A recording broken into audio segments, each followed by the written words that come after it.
Ang bango.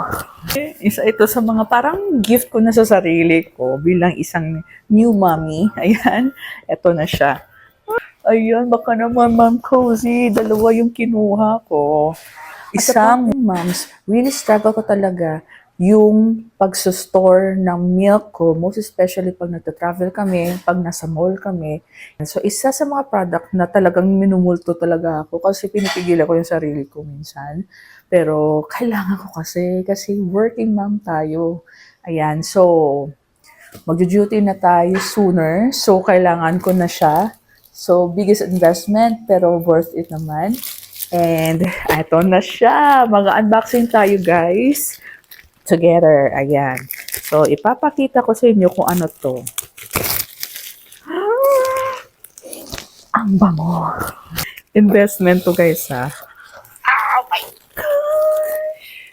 We have here the portable water and milk warmer. Ayan. Ito siya, guys. Nakakaloka. Ayan. Ang ganda pa ng kanyang color. Let's see sa actual, ha. Nasa picture pa lang ngayon. And then,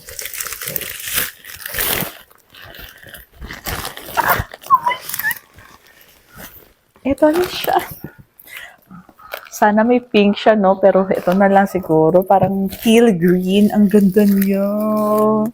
Ayan, baka naman Ma'am Cozy, dalawa yung kinuha ko. Isang warmer and isang cooler. Ayan, so travel-friendly to. And perfect ito sa mga working moms, breastfeeding working moms na kailangan mag-pump. And after pumping, ilalagay dito sa cooler. And para iserve naman kay baby, kapag nagta-travel, ayan, so kailangan warm yung kanyang milk sa pag-serve is ito naman yung pwede siya sa water, and of course, yung purpose niya is pwede siya sa milk. Ayan. So, let's open this together. So, let's start with the portable breast milk cooler. Ito na siya, guys. Isa ito sa mga parang gift ko na sa sarili ko bilang isang new mommy. Ayan. Ito na siya.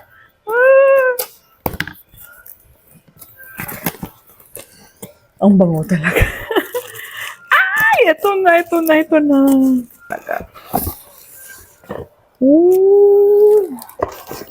And we have here the manual. Oh my gosh! Ang cute ng color, ang ganda!